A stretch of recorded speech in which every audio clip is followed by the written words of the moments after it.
Ya, saya sama suami saudara. Ya, dulu pertama menikah kami itu punya banyak komitmen firman karena kita sama-sama melayani Tuhan. Salah satu kami punya komitmen adalah berantem itu 5 menit cukup. Enggak ada orang enggak berantem. Mau sekudus apapun tidak ada orang, mau sedia pendeta apapun enggak mungkin enggak berantem.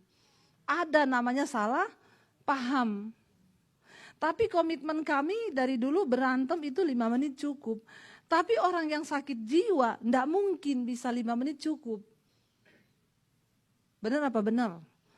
Ya, kita pakai pikiran, perasaan dan kehendak kita. Saudara, satu kali ya saya tuh salah paham sama suami. Lalu kita marah, malam-malam itu kita berantem. Ya lalu ya suami saya ambil bantal, dia tidur di ruang TV. Ya, lalu saya tuh nggak bisa tidur saudara ya, karena memang sudah komitmen itu nggak bisa berantem lama-lama. Ya, karena orang yang sakit jiwa itu tidak bisa mengendalikan jiwanya. Tapi kalau kita jiwanya sehat, kita akan bisa mengendalikan. Sekalipun kita marah, kita langsung cepat dalam nama Yesus aku ambil alih. Lalu saudara, malam itu suami sudah pindah keluar, saya di kamar.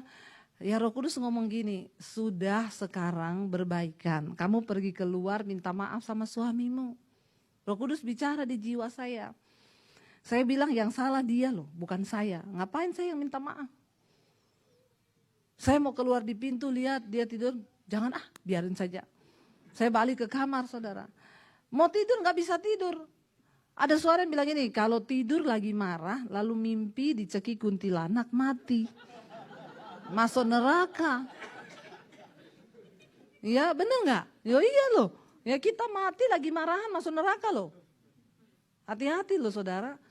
Kan pernah ada kesaksian seorang gembala yang dia pernah mati dan hidup lagi, dia cerita.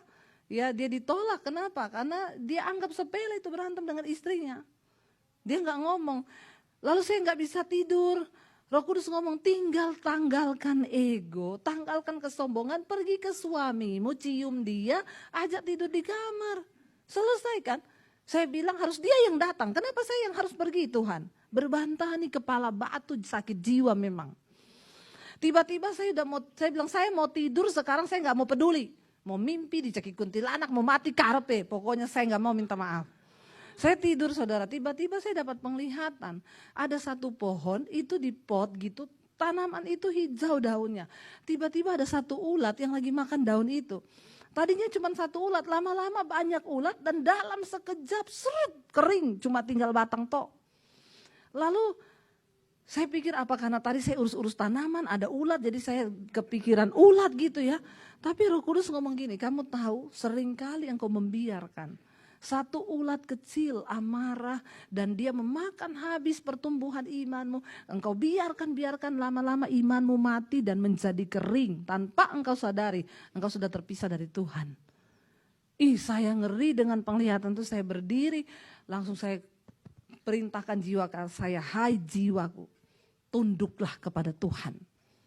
Saya melangkah, saya keluar, saya cium suami saya bilang, ayo tidur di kamar, sorry ya kita jangan berantem-berantem lah, lebih baik kita ini aja senang-senang.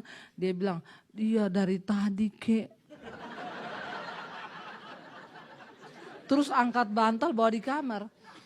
Terus saya cerita sama dia apa yang saya alami, dia ngomong, aku juga tadi di luar begitu loh. Roh Kudus suruh masuk ke dalam, minta maaf sama istrimu. Tapi aku enggak mau. Jadi kasihan loh Roh Kudus itu ke kamar saya, ke sini, ke situ, balik ke sini, balik ke situ. Dalam hati Roh Kudus ini orang sakit jiwa semua. Loh itu di alam roh begitu saudara. Ya kenapa Roh Kudus ke sini, ada setan juga bisikin di telinga saya, ternyata di situ ada setan, di sini ada setan. Nah kita ini mau tunduk ke yang mana? Akhirnya saya, iya jangan mau ya, iya makanya dengan sakit jiwa kita itu udah baikan. Orang yang jiwanya itu penuh firman, Alkitab berkata, taruh perkataanku di jiwamu. Kalau jiwa kita sehat, gak mungkin saudara rumah tangga kita itu bubar. Kita perintahkan firman Tuhan yang menguasai jiwa kita.